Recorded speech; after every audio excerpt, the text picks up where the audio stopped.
Hello दोस्तों, राधे राधे। कैसे हैं आप सभी? उम्मीद करती हूँ आप सभी बहुत अच्छे होंगे और आप सभी का आपके अपने YouTube channel the study channel में बहुत बहुत स्वागत है। सो दोस्तों, जैसा कि आप सभी को पता है कि हम लोग हिंदी व्याकरण से क्वेश्चन आजकल कर रहे हैं और आज का जो टॉपिक है वो है मुहावरे और लोकोक्तियाँ।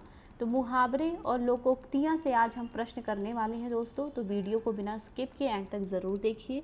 आइए बिना टाइम वेस्ट किए टॉपिक पे जाते हैं, देखते हैं आज का प्रश्न। सारे प्रश्न जो हैं आपको सारे प्रश्न इंपॉर्टेंट दिखाई देंगे। चलिए आइए देखते हैं आज का पहला प्रश्न। देखिए आज का पहला प्रश्न है, ऊँट के मुंह में जीरा। ये बहुत कॉमन है, लोकोक्ति ये वाली बहुत कॉमन है, आपको बताना है इसका क्या अर्थ होगा। ऊँट के मुंह में जीरा बहुत थोड़ा, ऊँट के मुंह में पीड़ा होना, ऊँट को जीरा खिलाना, पेट भरने के लिए कुछ भी खाना। तो ऊँट के मुंह में जीरा का सही अर्थ होता है बहुत थोड़ा, कुछ भी बहुत थोड़ा सा जो होता है उसी को बोलते हैं ऊँट के मुंह में जीरा। अगला है कि चोर के दाढ़ी में तिनका का सही अर्थ क्या है। चोर के दाढ़ी में तिनका बुरा हाल होना, पराजित होने पर भी हार नहीं मानना, धोखेबाज, दोषी हमेशा चौकन्ना रहता है। तो चोर की दाढ़ी में तिनका का जो अर्थ होगा वो होगा दोस्तों दोषी हमेशा चौकन्ना रहता है।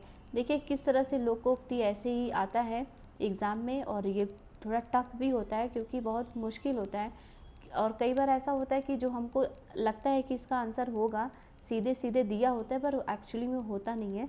इसीलिए बोलते हैं कि प्रैक्टिस बहुत इंपॉर्टेंट है। तो चोर की दाढ़ी में तिनका का सही अर्थ होगा दोषी हमेशा चौकन्ना रहता है।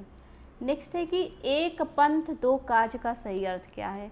एक पंथ दो काज, इसका अर्थ होगा अनेक कार्य करना, क्या करे क्या ना करे सोचना, एक साथ दो लाभ होना, एक साथ दो पद ग्रहण करना। तो एक पंथ दो काज का अर्थ होगा एक साथ दो लाभ होना। ऑप्शन नंबर सी इसका सही आंसर होगा। नेक्स्ट है दाल भात में मसूर चंद का सही अर्थ।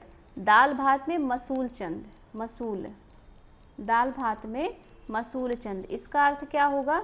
बुरा हाल होना, पराजित होना, बेकार दखल देना, भोजन के पीछे मरना। तो दाल भात में मसूल चंद का अर्थ होगा बेकार दखल देना। जब कोई तीसरा आके दखल देता है इसको बोलते हैं ना बेकार दखल दे रहे हैं। तो इसका जो लोकोक्ति है वो है दाल भात में मसूल चंद। नेक्स्ट है कि तन पर नहीं लत्ता पान खाए अलबत्ता। वाह वाह, तन पर नहीं लत्ता पान खाए अलबत्ता, इसका क्या अर्थ है। बुरी आदत में पड़ना, झूठा दिखावा करना, रौब डालना, बहुत गरीब होना। तो आंसर होगा झूठा दिखावा करना। तन पर नहीं लत्ता पान खाए अलबत्ता मतलब झूठा दिखावा करना। नेक्स्ट है धोबी का कुत्ता न घर का न घाट का, लोकोक्ति का सही अर्थ क्या है। धोबी का कुत्ता न घर का और न घाट का, धीरे धीरे जाना, कहीं और ठिकाना ना होना, बहुत मार खाना, बहुत भार उठाना। तो धोबी का कुत्ता न घर का न घाट का, आंसर होगा इसका ऑप्शन नंबर बी, कहीं और ठिकाना ना होना, कहीं और ठिकाना ना होना। अगला है अकेला चना भाड़ नहीं फोड़ता। अकेला चना भाड़ नहीं फोड़ता का क्या अर्थ है। अकेला व्यक्ति बेकार होता है, अकेला व्यक्ति लड़ नहीं सकता, अकेले कोई बड़ा काम करना संभव नहीं, चने से भाड़ नहीं फूटता। तो देखिए इसका आंसर होगा कि अकेले कोई बड़ा काम करना संभव नहीं। अकेले चना भाड़ नहीं फोड़ता का सही अर्थ होगा अकेले कोई बड़ा काम करना संभव नहीं। नेक्स्ट है आधा तीतर आधा बटेर का सही अर्थ।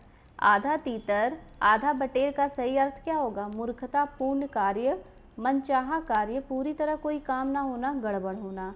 तो इसका क्या आंसर हो जाएगा दोस्तों। आधा तीतर आधा बटेर का अर्थ होगा पूरी तरह कोई काम ना होना, ऑप्शन नंबर सी।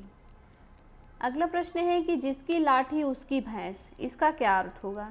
जिसकी लाठी उसकी भैंस, इसका अर्थ क्या होगा दोस्तों। दुर्बल की संपत्ति, शक्तिशाली का बोलबाला होता है, भैंस लाठी से ही नियंत्रित होती है, भैंस लाठी से मार खाती है। तो आंसर होगा कि शक्तिशाली का बोलबाला होता है। जिसकी लाठी उसकी भैंस, शक्तिशाली का बोलबाला होता है, ऑप्शन नंबर बी इसका सही आंसर होगा। अगला है नाच न जाने आंगन टेढ़ा। ये आपने बहुत सुना होगा, नाच न जाने आंगन टेढ़ा, अपनी अयोग्यता छिपाने के लिए दूसरे पर दोष मढ़ना, यही इसका सही आंसर है। नाच न जाने आंगन टेढ़ा का अर्थ होगा अपनी अयोग्यता को छिपाने के लिए दूसरे पर दोष मढ़ना। अगला है कि मुंह में राम बगल में छुरी। मुंह में राम बगल में छुरी की छुरी लोकोक्ति का अर्थ क्या होगा? ऊपरी मित्रता, मन में शत्रुता, ईश्वर के नाम पर छल करना, चालाकी करना, राम का नाम पापी भी ले सकता है। तो मुंह में राम बगल में छुरी का अर्थ होगा ऊपरी मित्रता, मन में शत्रुता, मन में कुछ और ऊपर से कुछ और। नेक्स्ट है लोहे के चने चबाना। लोहे के चने चबाना। अब ये देखिए ये आ गया है मुहावरे। तो लोहे के चने चबाना का जो इस मुहावरे का अर्थ क्या होगा? भूख लगना, कठिन संघर्ष में फंसना, युद्ध करना, चने भूनना। तो लोहे के चने चबाने का अर्थ होगा कठिन संघर्ष में फंसना, ऑप्शन नंबर बी। अगला है कि कान पर जूं ना रेंगना मुहावरे का क्या अर्थ है? कान पर जूं ना रेंगना, माथे में जूं होना, बात को अनसुना करना, कान में कीड़े होना, बिल्कुल भी नहीं सुनना। तो कान में जूं ना रेंगना मतलब बात को अनसुना कर देना। जैसे कि घर में हम कुछ कर रहे होते हैं, मम्मी बोलती रहती, चिल्लाती रहती, सुनाई नहीं देता है, तो क्या बोलती हैं? कान में जूं पड़ गया, सुनाई नहीं दे रहा है। तो किसी की बात को अनदेखा करना, अनसुना करना ही क्या होता है? कान पर जूं न रेंगना। नेक्स्ट है बीड़ा उठाना। इसका क्या अर्थ होगा? बीड़ा उठाना, पाप लगाना, किसी काम का भार लेना, मरने को तैयार होना, बेकार काम करना। तो देखिए पाप नहीं होगा, ये पान होगा, पान लगाना। बीड़ा उठाना इसका जो सही आंसर होगा किसी काम का भार लेना, बीड़ा उठाना। अगला है कि आस्तीन का सांप मुहावरे का क्या अर्थ है? आस्तीन का सांप, बहुत प्यारा, पीठ पर घाव होना, सांप काटना, दोस्त के रूप में दुश्मन का काम करना। ऐसा काम तो बहुत लोग करते हैं, बहुत लोग बच के रहिए भाई। तो इसको बोलते हैं आस्तीन का सांप, जो दोस्त के रूप में दुश्मन का काम करे। तो इसको क्या बोलते हैं? आस्तीन का सांप बोलते हैं और इसका आंसर होगा ऑप्शन नंबर डी। अगला है कान भरना। कान भरना का मतलब चुगली करना। कान भरने का क्या मतलब हो गया? चुगली करना। बहकाना, बहकावे में आना, बहक जाना, कान में तेल डालना। तो कान भरने का मतलब होता है बहकाना, किसी को चुगली करके उसको बहका देना। नेक्स्ट है हजामत बनाना। हजामत बनाना का मतलब आर्थिक तंगी होना, बेवकूफ़ बनाना, उपहास करना, नरमी से काम करना। तो इसका आंसर हो जाएगा दोस्तों हजामत बनाना का बेवकूफ़ बनाना होगा, ऑप्शन नंबर बी। आप सभी को वीडियो कैसा लग रहा है गाइस? आप लोग कमेंट भी करते रहिए, अपने दोस्तों को शेयर कीजिए, बातें किया करिए मुझसे। आप कमेंट नहीं करते, बिल्कुल भी कमेंट ज़रूर किया करिए, मुझे अच्छा लगेगा। आप कहाँ से वीडियो देख रहे हैं, किस एग्ज़ाम की तैयारी कर रहे हैं, ये सारी चीज़ अगर आप मुझे बताएंगे तो मुझे अच्छा लगेगा। और मुझे मतलब ये होगा ना कि मेरे वीडियोस को लोग देख रहे हैं, लाइक कर रहे हैं, तो मैं और मोटिवेट होंगी दोस्तों। ये मेरे लिए बहुत इंपॉर्टेंट है। अभी कोई भी ऐसा कुछ नहीं दिखाई देता मुझे कि कोई कमेंट कर रहा है या फिर तो मुझे अच्छा नहीं लगता थोड़ा। तो आप लोग अगर कमेंट करेंगे तो मुझे अच्छा लगे। जहाँ से भी देख रहे हैं आप उस बताइए कि मैं यहाँ से देख रहा हूँ और मैं इस एग्ज़ाम की तैयारी कर रहा हूँ और आपको और किस टॉपिक से चाहिए प्रैक्टिस के लिए क्वेश्चन, ये सारी चीज़ें अगर आप बताएंगे तो अच्छा लगेगा मुझे।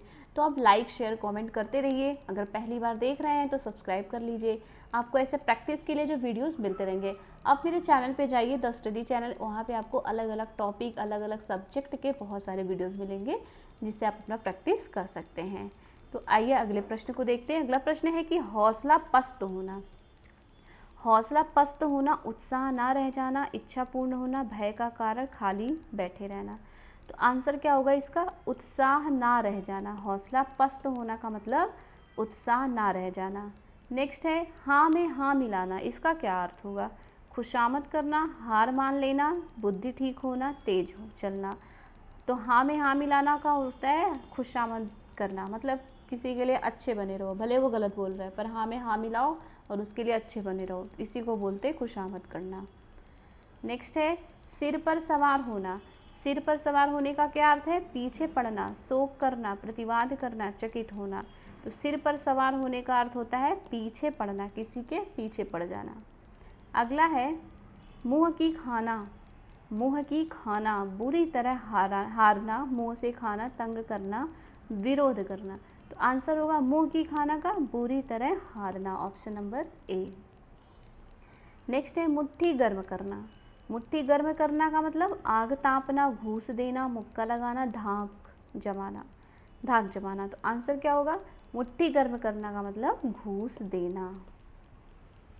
नेक्स्ट है पहाड़ टूट पड़ना, इसका मतलब भारी विपत्ति आना, खूब लाभ कमाना, इज्जत बचाना, तूफान आना। तो पहाड़ टूटना का जो अर्थ होता है दोस्तों वो होता है भारी विपत्ति आना, ऑप्शन नंबर ए। नेक्स्ट है बांसों उछलना, बांसों उछलना का मतलब नीचे से उछलकर ऊपर चढ़ना, प्रसन्न होना, कलाबाजी करना, पागल होना। तो आंसर होगा प्रसन्न होना। बांसों उछलना का अर्थ क्या होगा, प्रसन्न होना। नेक्स्ट है फूंक फूंक कर पैर रखना, मुहावरे का सही अर्थ क्या होगा, फूंक फूंक कर पैर रखना, धीरे धीरे चलना, डर कर काम करना, सोच विचार कर काम करना, परेशान रहना। तो फूंक फूंक कर पैर रखने का अर्थ होता है सोच विचार कर काम करना, option number C. So guys ये रहा आज का सेशन, आज का वीडियो। आई होप आप सभी को पसंद आया होगा। सारे क्वेश्चन ऐसे हैं जो किसी न किसी एग्ज़ाम में पूछे हुए हैं और ऐसे पूछे ही जाते हैं, यही सब प्रश्न आते हैं लोकोक्ति और मुहावरे से। और हिंदी व्याकरण में ये सारी चीज़ें, ये टॉपिक तो आता ही है, पर्यायवाची, विलोम, समास। तो आपको ये सारे टॉपिक जो है ना वो आपको द स्टडी चैनल पे मिलेंगे प्रैक्टिस के लिए। मैंने सब टॉपिक से वीडियो बनाए हैं, तो अगर आपने नहीं देखा है तो देख लीजिएगा। और मेरे चैनल पे अगर नए हैं, पहली बार देख रहे हैं तो सब्सक्राइब कर लीजिए, अपने दोस्तों को शेयर कीजिए, लाइक कीजिए, ढेर सारा प्यार दीजिए। मिलते हैं नेक्स्ट वीडियो में। Thank you, bye bye.